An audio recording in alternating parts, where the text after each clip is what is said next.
Okay, మనం ఇప్పుడు చూసింది ప్రాసెస్. ఏ ఫండ్కైనా ఈ ప్రాసెస్ అనేది చాలా ఇంపార్టెంట్. దెన్ పొజిషనింగ్ అంటే ఏంటంటే ఈ ఫండ్ ఎప్పటి నుంచి ఉన్నది, ఈ యూటీఐ అగ్రెసివ్ హైబ్రిడ్ అనేది మోర్ దెన్ 25 ఇయర్స్గా ఉన్నదన్నమాట. ఈ ఫండ్ కొత్త ఫండ్ కాదు, మోర్ దెన్ 25 ఇయర్స్ ఉన్నది. ఇది వాల్యూ అప్రోచ్ ఫాలో చేస్తున్న ఫండ్. స్పెసిఫికలీ ఎస్డబ్ల్యూపికి యూస్ అవుతుంది.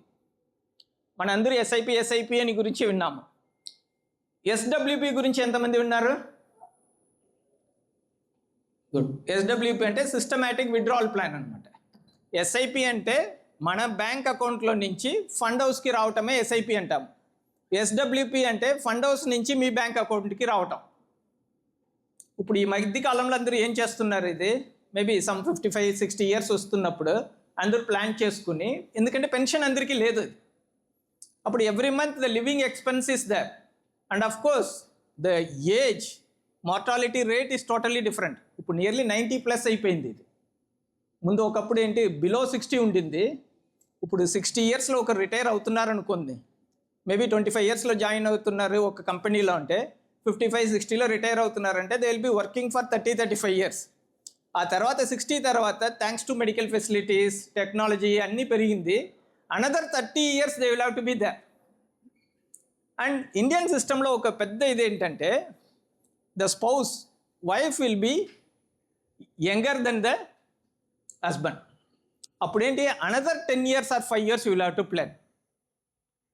వాళ్ళ నార్మల్ లాంజివిటీ ఎక్కువ, at the same time another 5 year 10 ఇయర్స్కి, because they should also have the peace of life అన్నమాట.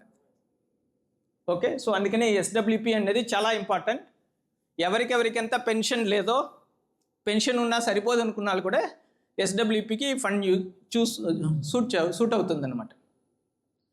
దెన్ నార్మల్గా డైరెక్ట్గా ఒక ఇన్వెస్టర్ స్టాక్ మార్కెట్లో వెళ్ళి ఇన్వెస్ట్ చేస్తున్నారు అనుకోండి, ఇది ఒక సంవత్సరం లోపు డబ్బులు బయటికి తీసారంటే లాభం ఎంత వస్తున్నదో ఆ లాభానికి 20% ట్యాక్స్ కట్టాలి.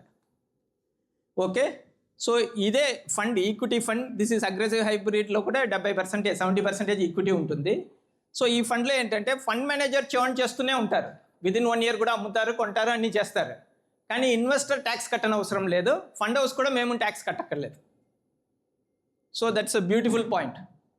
And then security held more than 1 year. ఇప్పుడు డైరెక్ట్గా మీరు ఒక స్టాక్ కొన్నారు, ఇదే అప్పుడు ఏమవుతుంది, లాంగ్ టర్మ్ క్యాపిటల్ గెయిన్ అని 12.5% మళ్ళీ ట్యాక్స్ కట్టాలి.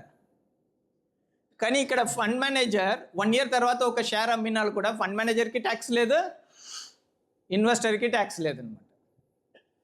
ఇలాగే ఫిక్స్డ్ ఇన్కమ్లో ఎలాగంటే, అంటే డెట్లో, బాండ్లో ఏంటంటే ఇప్పుడు మన డైరెక్ట్గా కూడా జీసెక్లో ఇన్వెస్ట్ చేసుకోవచ్చు, బాండ్లో ఇన్వెస్ట్ చేసుకోవచ్చు. చేస్తున్నప్పుడు మన స్లాబ్లోకి ఆ ఇంట్రెస్ట్ అనేది యాడ్ అయిపోతుంది అనమాట. కానీ ఇక్కడ మ్యూచువల్ ఫండ్లో ఏంటి, అక్కడ మీకు ట్యాక్స్ ఇన్సిడెన్స్ లేదు. మరి ఎప్పుడు ట్యాక్స్ వస్తుంది? ట్యాక్స్ ఎప్పుడు వస్తుందంటే మ్యూచువల్ ఫండ్స్లో, ఇంక్లూడింగ్ ఈ అగ్రెసివ్ హైబ్రిడ్ ఫండ్, ఎప్పుడు మన ఫండ్లో నుంచి బయటికి వెళ్తున్నాము, అంటే డబ్బులు కావాలని విత్డ్రా చేస్తాం కదా, ఇది అప్పుడు లేదు, వేరొక ఫండ్కి అని చెప్పేసి స్విచ్ చేస్తున్నప్పుడు మట్టికే ట్యాక్స్ వస్తుంది. So that's a beautiful option. There are investor who are staying in the fund for 25-30 years ఉన్న వాళ్ళు కూడా ఉన్నారనమాట. ఎందుకంటే ఉన్నంతకాలం మీకు ఏమీ ట్యాక్స్ లేదు. That's a beautiful point. And portfolio construction will go bit speed అనమాట. ఇది వాల్యూ అప్రోచ్ అంటే ఏం చెప్తాము, కొన్ని స్టాక్స్ ఏంటి దాని ఇంట్రిన్సిక్ వాల్యూ కన్నా ఇప్పుడు తక్కువలో ట్రేడింగ్ అవుతున్నది అని చెప్పేసి ఆ స్టాక్స్ని పిక్ చేసి ఇన్వెస్ట్ చేయటమే ఏంటి వాల్యూ అప్రోచ్ అంటాము. సో ఆ అప్రోచ్ని ఏంటి ఇందులో ఫాలో చేస్తారు ఇది. అండ్ ఇది లార్జ్ అండ్ మిడ్ క్యాప్ అన్నాం కాబట్టి, లార్జ్లో ఏంటి మినిమం 35% ఉండాలి యాజ్ ఎ రెగ్యులేషన్, మిడ్లో కూడా మినిమం 35% ఉండాలి, మిగతావి ఎక్కడైనా ఉండొచ్చు. Generally UTI aggressive hybrid fund ఇది. ఇందులో లార్జ్ క్యాప్లో 65-75%, మిడ్ అండ్ స్మాల్లో 25-35 బ్లెండ్ అప్రోచ్ యూస్ చేస్తున్నాము. ఈ వీడియో మీకు నిజంగా నచ్చితే లైక్ చేసి షేర్ చేయండి. ఇంకా సబ్స్క్రైబ్ చేయడం మర్చిపోవద్దు.